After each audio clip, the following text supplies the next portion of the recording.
So this tutorial is going to be for one of these small bunting flags, which takes 12 of the building blocks that we know how to make now.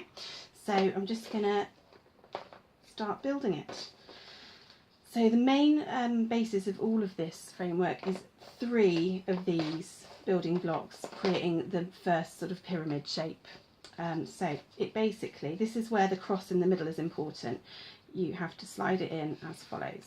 One goes in here behind here, and then you lift up this one, and then this one's going to go in here, and then this bit has to go in here, and then you push it all together like that. When I first started doing it, I was just gluing them all on top of each other like this, which I guess isn't incorrect either, but strictly speaking, that's why we've got this cross, and it sort of doesn't therefore need any glue or minimum glue, etc. Okay, so for one of these ones, so I'm just gonna, there's no right or wrongs, you get the formula depending on, you know, how you work really. So what I've done here is I've started doing 3 of these in a row, just choosing what colours I want.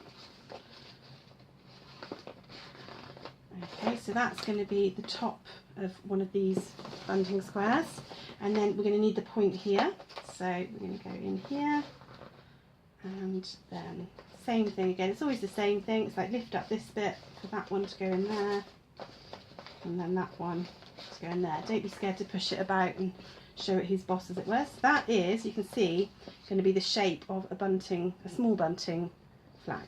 So then to make it double-sided, we have to flip it over, and we also need to get a piece of string.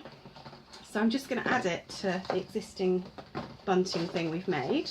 So just find a spot along here, because the string has to be included within it. So once it's on this side, easiest thing to do is to bend these in and fold them down so that you can see where it's going to go, because it's basically going to be a repeat of the same pattern that you built. So I'm just going to fold all of these inwards to make it easier, and keeping that string on the inside as well. Okay. Right, okay, so it's a little bit of trickiness, but this is where you can sort of start to see how you can push it around. So we're going to fold that one in there, that's going to connect. Take a new piece and slide it in, and you can see it doesn't always go perfectly, so you've got to just give it a bit of a jam, and there we go, it's going to go in like that. And then I personally like to get the middle bit done nicely first, because it is there's a tricky bit at the end where you connect it all together. So I'm going to do this one here in the middle, and push him in, and then we're going to get to the point where we've got 2 triangles on either side that need to be connected up. So because all of the triangles kind of interlink, you'll find your own way with it, but I find if you tuck that one into that one, that one into that one, that one into that one, and then we're going to just push it all together into the pyramid, that just makes it that little bit cleaner and easier. And typically, well, that's good, might as well show you how when it goes wrong. Got a bit of string here that should be up here, so I'm going to just temporarily disconnect and see where we went wrong. There we go, so that should be there, so we can do that movement again now.